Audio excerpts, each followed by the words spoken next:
for you changing the way that you wear your robe? Like, yeah, Like earlier, one of your shoulders was out, but then when you were getting ready to show us how you do Yes. arms, you covered your other He shoulder. has to go outside Go like that. outside. When we go outside, we Yeah. cover. We don't show shoulder. We don't show.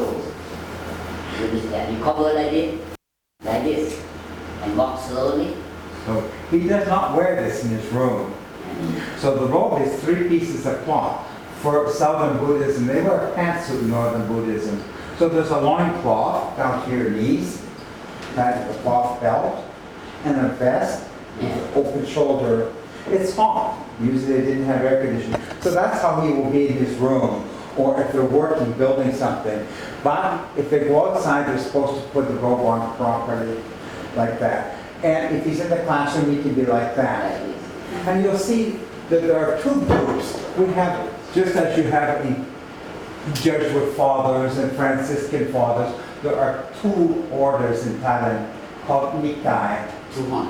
So one is called Dhammayut and the other Go outside Mahanakai. and cover. Yeah, and so the one order, which is smaller, about 10%, you'll notice when you're walking around, they're wearing a yellow It's sash like around their Ah. waist, and their shoulder will be bare. Like skirt. And all monk boys who are studying in the high school will wear that form of garb. We don't have Not that. underwear because we walk slowly, we do many things slowly, we don't mind. And then it's adaptable. They only wear those 3 pieces of cloth. Yeah, But if I go to the United States, I mean, it's cool, very cool. I can put shoes on if I need to, or socks, or I can wear underwear. Here they don't do that. In Thailand, it's a hot country. Very good. If you stay in Thailand, you wear, a little piece of clothes. Yeah. Yeah, hot. So in Thailand, we have 3 kinds of temples. Yeah. We have a temple like here in the city where many of the monks are studying in the university or high school. They're teaching religion to the people in the area, Dhamma, or sometimes even other subjects. He also teaches high school subjects.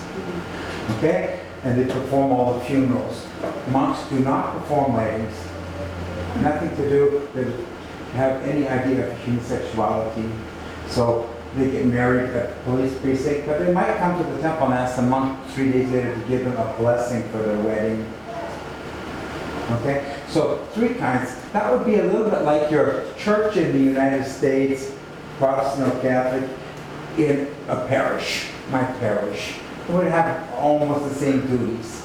And then we have meditation temples, forest temples.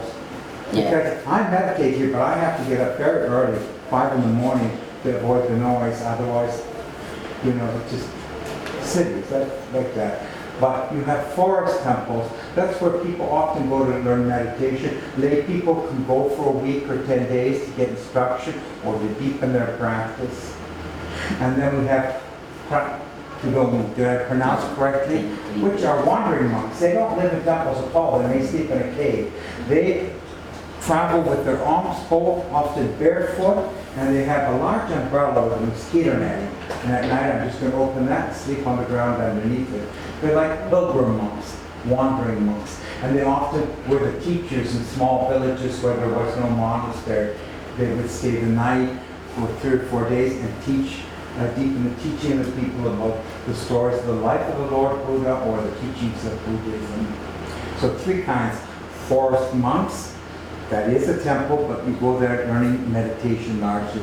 City temples, which you would know just like our churches in the United States, they are take care of funerals, practices, teaching religion, things like that. And then these wandering monks, which would have very, very close to the original monks in India. They did not live in monasteries. Do they still have wandering monks? Yes. Yeah. Now, Absolutely. some government law before for monk it's easy to have the temple in the forest now. Now it's not easy because they preserve the land Yeah. for Forest reserve. Yeah. I like, I like to stay in the forest, forest temple. In Thailand, many beautiful temple if you travel. People pay a lot of money to make marriage, to make beautiful that if you see,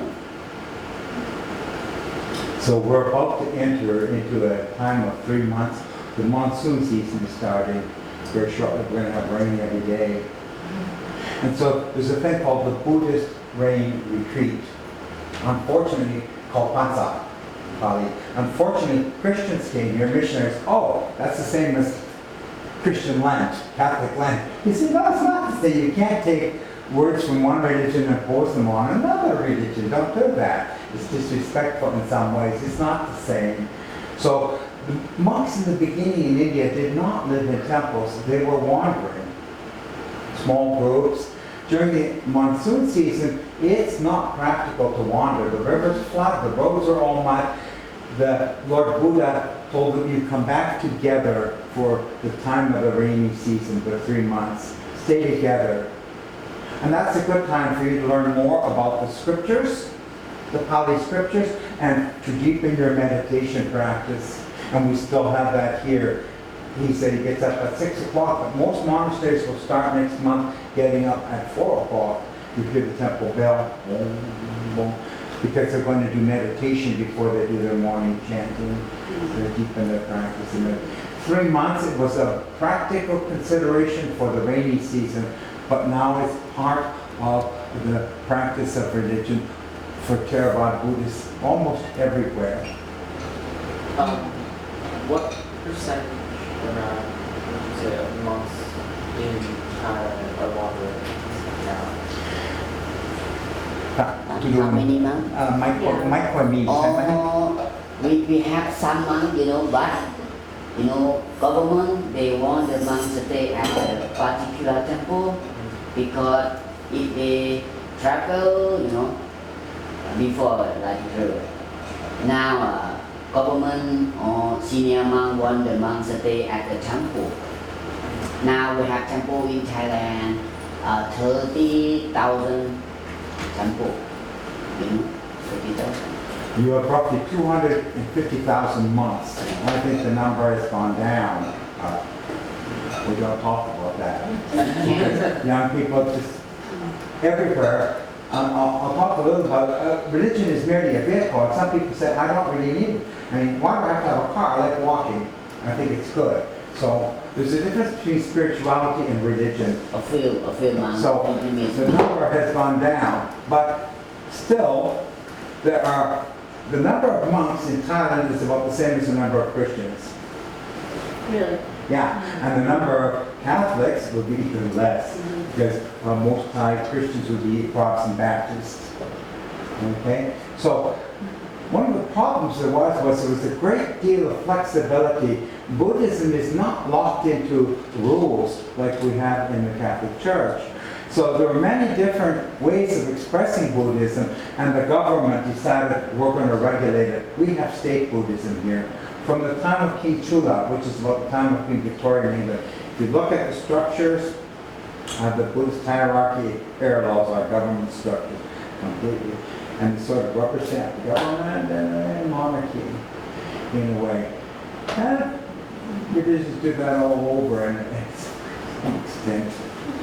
So, but there are now only the two main orders in Thailand, Mahanakai and Dhammayut too. But before there were quite a few different ones. The wandering monks would be a very small minority. You can see them right away. They're barefoot usually. Which ones? The wandering monks, the pilgrim monks. All right, they're barefoot. Now, if they're moving around the city, they're not carrying their umbrella, but if you see them in the countryside, they have a large umbrella made out of bamboo. You open it, it's almost like a house. It's good for meditation, it keeps the sun off you, and it has mosquito netting, which is really, really important.